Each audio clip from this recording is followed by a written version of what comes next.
This is the Nevada Legislature 2009, brought to you by the Nevada State Telecommunications Association and Charter Communications. The state legislature now coming near the midpoint of its session. Are we doing the right things? Are we meeting the needs of our state and of the governor? Our very special guest in the program once again, our governor in the state of Nevada, Jim Gibbons. Welcome back to the program. Steve, thank you.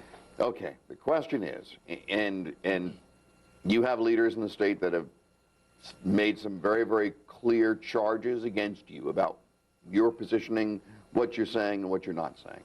My question now to you is, do you think the legislature is doing what it needs to do? We're already nearing the mid-session of this legislature, not that long to go. We're past the mid-session. Are we going to be able to make it, and are you confident that your watch is going to come out correctly? We have a 120-day constitutionally mandated legislative session. The public, the voters have said that this legislature needs to get its work done in 120 days. We've already passed the 60-day point. As I said, we're past the midpoint.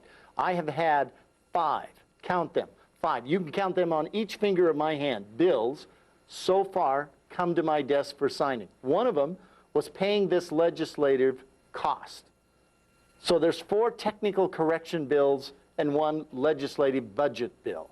Now, we have a lot of problems in this state. We have budget problems. We have problems with every corner of the economy in this state of Nevada. I'm concerned that they're not getting the job done. There's 40-some days left in this legislative session.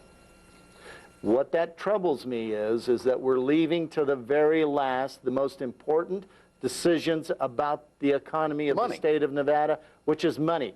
And these legislators who are in the back halls, in the secret rooms, in the dark of night, talking about raising the taxes on you and every other individual in the state of Nevada are going to wait to the last minute, that very last minute, and try to push through a bill that raises taxes. Well, I will tell you, and I've always said this, it is not fair to you, it's not fair to the taxpayers, it's not fair to the citizens of this state that they're not out there discussing these proposals in the open so that people can determine what is the best course of action to take. Instead, they're going to couch them in the back. Now, I'm very proud that the Speaker just said that there's going to be no corporate income tax. That's one down, many to go, however, that's not going to be up for consideration. But at $125,000 a day that this legislature is in session and costing you, the taxpayer, 5 bills after more than halfway through it, tells me that we're not quite on track of getting the job done. Governor, your critics are clear, and they say the same thing, that you're not in the halls, you're not talking to lawmakers, you're not willing to negotiate, you're not. What are you willing to do? Well, I'll tell you what. Highway 50, 395, Interstate 15, 93, 95, all are two-way streets.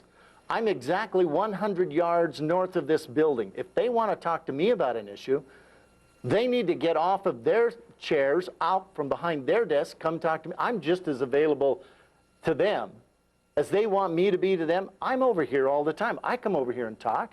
So why don't they come over to I don't listen to that kind of nonsense. As I said when we started, what we need in this state is a few less whiners standing on the curb, whining about where we are and what's happening, and a few more people willing to say this is the solution. Until we get there, my budget, which was balanced with no tax increase, ought to be the one they consider. I think May 1st, they're going to find out that the amount of revenue this state has and the amount of revenue they don't have is going to be far apart from what their spending desires are. This is the most spending-rich environment that we've got outside of Washington, D.C. But they're going to have to go ask every taxpayer to put forward their money and pay the bill for their spending desires. I'm not going to let that happen. This is the wrong economy to do that in. Governor, thank you very much for being with us. It's been very insightful, and I'm sure your critics will have even more to say, but we appreciate your honesty and we appreciate you being with us. Thank you, Governor. Thank you, Steve. It is all about the state for you and for me. I'm Steve Shore. This is the Nevada Legislature 2009, brought to you by the Nevada State Telecommunications Association and Charter Communications.